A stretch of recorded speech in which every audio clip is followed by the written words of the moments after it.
My name is Jake Norwood, and this is my terrifying story. The boxes were still half unpacked, leaning precariously against the freshly painted walls of my new apartment. I was in my early 20s, fresh out of college, and this place felt like a blank canvas, a promise of quiet independence. I'd spent weeks dreaming of this. The freedom to blast my music, to cook whatever I wanted, to simply exist without the constant hum of dorm life or family chatter. My initial days were filled with the mundane joy of settling in, arranging books, finding the perfect spot for my worn armchair, enjoying the unfamiliar silence that stretched out before me. I was a little lonely, perhaps in this new city, 1,000 miles from my hometown, but mostly I craved peace. I wanted to build a life here, a normal, predictable life. Then I heard her. She lived next door, a girl around my age, beautiful in a way that was both striking and subtly unsettling. I'd only seen her a few times in the hallway, a fleeting glimpse of dark hair and eyes that seemed to hold ancient secrets. She was elusive, a ghost in the building, always appearing and disappearing without a sound, and I barely registered her presence beyond a passing curiosity. She was just the mysterious neighbor, nothing more. The noises started subtly at first. I dismissed them as the usual apartment sounds, pipes rattling, neighbors moving furniture, the city breathing around me. It's just the old building settling, I'd tell myself. Or someone's probably just having a late-night party. I was a non-believer in anything out of the ordinary, always quick to rationalize. I'd even tried to convince myself it was the couple on the floor above, or maybe even the old man across the hall. Anything but her. But the sounds grew. They escalated, slowly, insidiously, from indistinct disturbances to something undeniably horrific. It began with low, guttural moans, sounds that made the hairs on my arms prickle even through the wall. They were deep, primal, unlike anything I'd ever heard from a human throat. They spoke of pain, of struggle, of something utterly desperate. Then came the screams, sharp and piercing, cutting through the night like a knife. They weren't screams of anger or frustration. They were screams of pure, unadulterated terror, laced with a raw, animalistic quality that made my blood run cold. I'd clamp my hands over my ears, heart hammering, trying to convince myself it was a nightmare, a vivid hallucination brought on by too much coffee and late-night unpacking.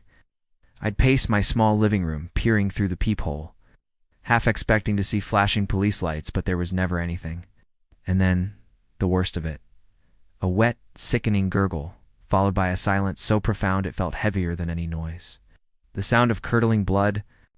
It was a visceral detail that painted a horrifying picture in my mind, a promise of the kind of visceral horror I was slowly, terrifyingly being drawn into. I tried to ignore it.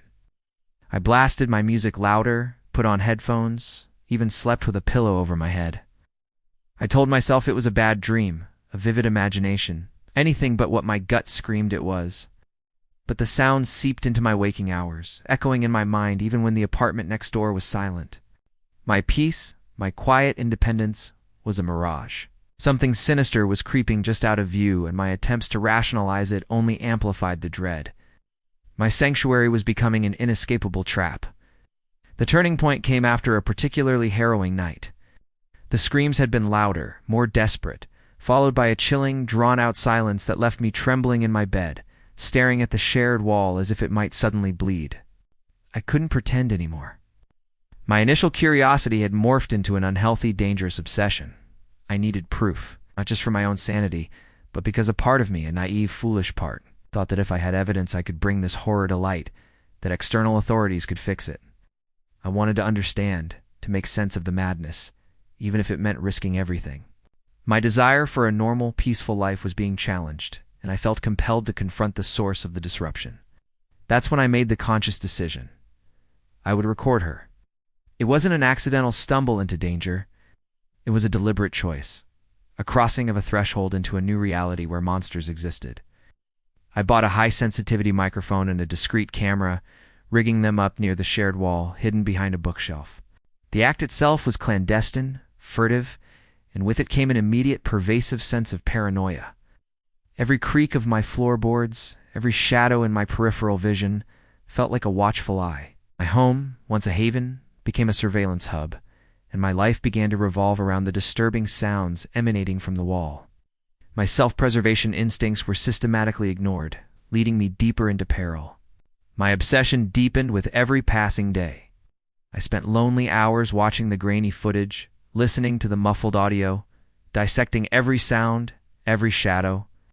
The mundane horror of constant surveillance consumed me. I'd see fleeting blurs, hear whispers that seemed to twist into something inhuman. The undeniable conviction that something unnatural was unfolding next door, becoming my entire world. My internal monologue was a constant loop of fear, doubt, and desperate attempts to understand. What was she doing in there? Who was she doing it to? Was she even human? The stakes were clear. My peace of mind, my sanity, perhaps even my life, were on the line. Then I started following her, secretly outside the apartment. First time, my heart hammered against my ribs like a trapped bird. The adrenaline was intoxicating, mixed with a paralyzing fear of being caught. She moved with an almost unnatural grace, always at night, always slipping through the city's shadows. I saw her enter abandoned warehouses, old, forgotten buildings on the outskirts of town, places where no one else would venture. I never got close enough to see what she did inside. But the chilling sounds from my apartment echoed in my memory, painting gruesome pictures in my mind. There were near misses. A sudden turn she made that almost caught me in the open, forcing me to duck behind a dumpster, my breath catching in my throat. A technical glitch with my camera, just as she seemed to vanish into thin air, leaving me staring at an empty alleyway. An unexpected encounter in the grocery store where her eyes, dark and ancient, seemed to linger on mine a moment too long, a knowing glint that sent shivers down my spine. Each close call tightened the knot of fear in my stomach, making me feel increasingly vulnerable, exposed. My normal life crumbled. Friends called, but I rarely answered. My apartment became my bunker, my surveillance station. I was isolated, physically and emotionally, with no one to turn to, amplifying the creeping dread. The more I investigated, the more I inadvertently trapped myself within her monstrous sphere of influence. The unveiling was undeniable, a pivotal moment that shattered everything I thought I knew. One night, as a curious young man that I am, following her to an old, derelict theater, I finally saw it. The air inside was thick with the scent of dust and something metallic, something that made my stomach churn. She moved with impossible speed, a blur of motion, her eyes glowing with an inner light that was anything but human. I saw her feed, a horrifying, visceral act that confirmed my darkest fears. She wasn't just a beautiful girl. She was a powerful vampire, an ancient entity, a creature of Herculean strength and super speed. She was a formidable, unpredictable force, seemingly invincible. My reality was not my reality at all. Something truly terrifying lurked in the darkness. The danger was no longer in the background. It was obvious, unavoidable, terrifyingly real. My knowledge of folklore, of garlic and crosses, was useless. She transcended it all. Desperate, I gathered all the video evidence I had, every chilling clip, every muffled scream, every impossible movement. My hands shook as I presented it to the police. I pleaded for help, for a return to normalcy, for societal intervention against this impossible threat. They listened, their faces a mixture of skepticism and morbid curiosity, but the sheer volume of my evidence seemed to sway them. They promised to investigate. I clung to that promise, a fragile hope that the world I knew, the world governed by laws and logic, could still protect me. The police visit to her apartment was a tense, agonizing wait. I watched from my window as the squad cars pulled up, the officers approaching her door with a cautious professionalism that seemed utterly inadequate. They knocked. They waited. They knocked again, louder. Then they forced the door. Silence. A few minutes later, they emerged, their faces grim, shaking their heads. "She's gone," one of them said to me later, his voice flat. "No sign of her. The apartment's empty. Looks like she just moved out." My last hope for a conventional resolution was instantly dashed, a sharp reversal of fortune that left me completely exposed. The world had failed me. Then came the most terrifying realization, a game changer that stripped me of all agency. I soon discovered that she could read my thoughts and predict all my moves, before I could even take action on them. It started subtly. I'd think about checking a certain window, and a moment later I'd see a shadow flit past it, as if she knew my intention. I'd consider calling a specific friend, and my phone would mysteriously die, the battery suddenly drained. I'd plan a route to the grocery store, only to find a sudden, inexplicable roadblock, a detour that felt too coincidental. Her power wasn't just physical, it was a profound psychological terror. My mind, my last sanctuary, was violated. Every plan, every escape route I conceived, she already knew. She wasn't just reacting to me. She was actively orchestrating my downfall, playing with me like a cat with a mouse.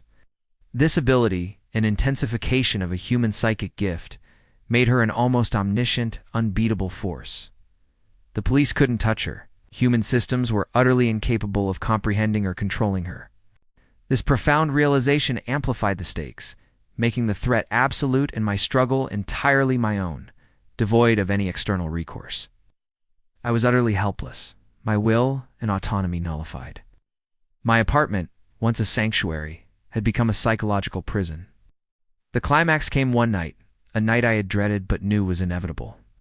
The air in my apartment grew heavy, cold, even though my windows were closed. A strange, sweet scent, like old roses and damp earth, filled the room, growing stronger with each passing second. I felt her presence, a chilling certainty that she was coming for me, a premonition that settled deep in my bones. I lay in bed, paralyzed by a fear so profound it felt physical, my muscles locked, my breath shallow. The window locked and latched, slid open silently, as if by an unseen hand.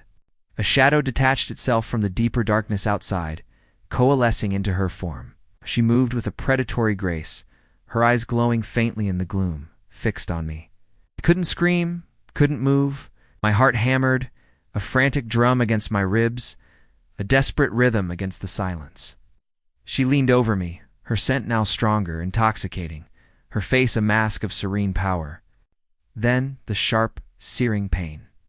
Her fangs, impossibly long and sharp, pierced my neck, a cold fire spreading through my veins. I felt a draining sensation, a profound emptiness as my life force seemed to ebb away, replaced by a strange, exhilarating chill. It was swift, overwhelming, irreversible. In a matter of few seconds, I blacked out. There was no struggle, no resistance. All my attempts to control the situation, to outwit her, had been utterly futile, perhaps even orchestrated by her from the very beginning. This was my ordeal, my ultimate confrontation, and I was utterly passive in it. The transformation felt less like an unexpected event and more like an inevitable, preordained fate, amplified by her chilling foresight. A few hours later I woke up, disoriented. The air was cool, damp, carrying the scent of old stone and something else, something wild and earthy. I was in a new place, unfamiliar yet strangely. Right? My body felt different, lighter, yet impossibly strong. My senses were heightened, every sound, every scent, every shadow amplified to an almost unbearable degree. I could hear the distant hum of the city, the rustle of leaves outside, the faint beat of a human heart miles away. My vision was sharper, colors more vibrant, the night sky a tapestry of stars I'd never truly seen before. And there she was, lying beside me, her eyes open, watching me. The image was deeply unsettling, implying not just companionship, but possession, a new, terrifying intimacy, a perverse form of twisted love. She smiled, a slow, knowing curve of her lips. Her voice, when she spoke, was a soft whisper that resonated deep within my newly awakened being.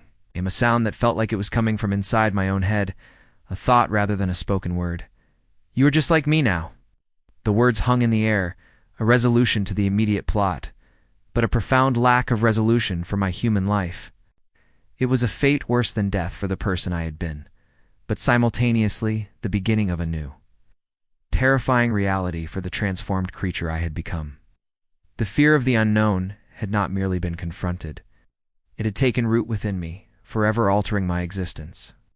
The lingering dread was not just about her, but about myself, about what I was now and what I would become. The world, once so familiar, was now a vast, dark playground, and I was no longer the hunter, but a part of the hunt. The sun was rising, but for the first time I felt no warmth, only a strange new hunger stirring within me. My old life was gone, replaced by an eternal night. and a chilling understanding of the true nature of my neighbor, and now myself.